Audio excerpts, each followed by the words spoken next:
গোপালগঞ্জে হামলা ডেভিল রানীর নির্দেশে হলেও আশ্চর্য হব না, সাবেক স্বরাষ্ট্র প্রতিমন্ত্রী সোহেল তাজ। গোপালগঞ্জে ১৬ জুলাই যে হামলার ঘটনা ঘটেছে তা ছিল মূলত বৈষম্য বিরোধী ছাত্র আন্দোলন এবং জুলাই আগস্ট গণঅভ্যুত্থানের নেতাদের হত্যা প্রচেষ্টা। এমন মন্তব্য করেছেন সাবেক স্বরাষ্ট্র প্রতিমন্ত্রী সোহেল তাজ। বৃহস্পতিবার দুপুরে নিজের ব্যক্তিগত ভেরিফাইড ফেসবুক পেজে দেওয়া এক পোস্টে তিনি এই অভিযোগ করেন।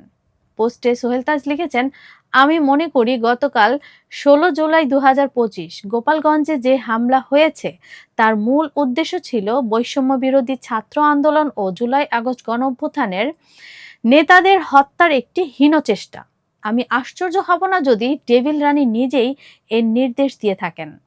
তিনি আরো বলেন, আত্ম উপলব্ধি, আত্মসমালোচনা এবং অনুশোচনা তো দূরে থাক, হত্যা, গুম, খুন, গণহত্যা, নির্যাতন, নিপীড়ন, গণতন্ত্র ধ্বংস করে, দুর্নীতি করে, লক্ষ লক্ষ কোটি টাকা বিদেশে পাচার করে, দেশটাকে শেষ করে, ছাত্র জনতার ঝাঁটা পেটা খেয়ে পালিয়ে যে এখন দেশ ধ্বংসের ষড়যন্ত্র করছে। সারা বাংলাদেশে গোপালগঞ্জের মতো সন্ত্রাসী কায়দায় কার্যকলাপ চালাবার নির্দেশ দিচ্ছে।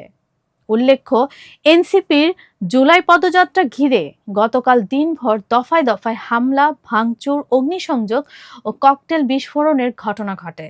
আওয়ামী লীগ ও নিষিদ্ধ ছাত্রলীগের নেতাকর্মীরা এ হামলা চালিয়েছেন। হামলাকারীদের সঙ্গে আইন শৃঙ্খলা রক্ষাকারী বাহিনীর সংঘর্ষে ৪ জন নিহত এবং অন্তত ৯ জন গুলিবিদ্ধ সহ অর্ধ শতাধিক ব্যক্তি আহত হন। এ ঘটনার পর কারফিউ জারি করা হয়। আজ সন্ধ্যা পর্যন্ত কারফিউ বলবৎ থাকবে। গোপালগঞ্জে জাতীয় নাগরিক পার্টির জুলাই পদযাত্রা ঘিরে সংঘর্ষের ঘটনায় আজ বৃহস্পতিবার সকাল পর্যন্ত কোনো মামলা হয়নি। এ ঘটনার ১৪ জনকে আটক করা হয়েছে।